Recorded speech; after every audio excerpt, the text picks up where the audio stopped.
Okay, guys, what the difference between a foreign language and a second language? This topic is very important because millions of Indonesian students learn English, but not everyone understands why English is not considered a second language in our country. And I think by understanding this concept, we also understand why many students struggle with English because the environment doesn't support daily practice. Okay, let's start with the definition. In linguistics, a foreign language is a language learned outside the environment where it's naturally spoken. It's learned through formal instruction, usually in classrooms. Meanwhile, a second language is a language learned in a community where the language is already used. People are exposed to it everywhere at school, work, media, government, and public communication.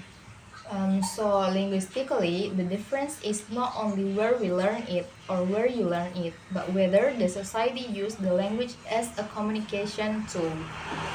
Now let's compare with other countries. In Singapore, there are four official languages: English, Malay, Mandarin, and Tamil. Even though many families speak Mandarin or Malay at home, English is used in government, education, business, and daily life. So English is the second language. Yeah, and in India, English is used in universities, government, law, science, and media. People can switch between Hindi and English easily. So, again, second language. But in countries like Japan, Korea, or Indonesia, English is taught in school but not used daily. So in these countries, English is a foreign language, not a second language. And the reason why Indonesia doesn't treat English as a second language because first, Indonesian Indonesia already has a strong national language, Bahasa Indonesia. It units more than 700 local language across the country. Second, English is not used in public service. If you go to hospitals, banks, police station, train station, nobody uses English. And the third reason is most Indonesian families don't speak English at home, and there is no social pressure to use English to survive daily life. In and the historical side, the document we studied explains that English was officially introduced in schools after 1967 when the Ministry of Education decided that English would be taught as a foreign language. That status has never been changed. During the 1960s, many Western teachers left Indonesia because of political tension that slowed down English learning quality. As a result, English remained an academic subject, not a daily communication tool. And then let's talk about real examples. Like in many Indonesian schools, English is only taught 2 until 4 hours per week. After class ends, students go home and switch back to Indonesians, so they will forget easily.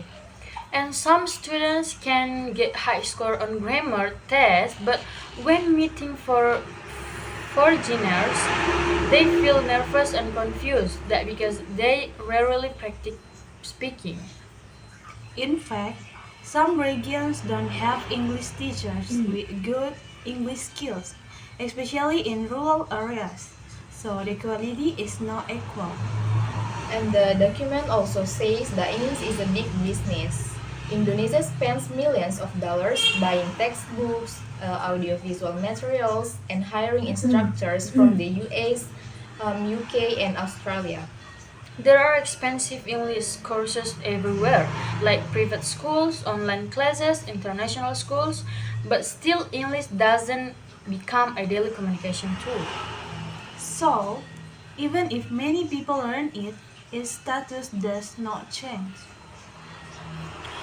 Okay, let me ask both of you, do you think Indonesia should make English a second language in the future? Personally, I don't think so because if English becomes a second language, people from poor areas might be left behind. Not everyone has equal access to English education. Yeah, I understand your point, but I disagree a little. In the future, English could help Indonesians get better jobs and compete globally.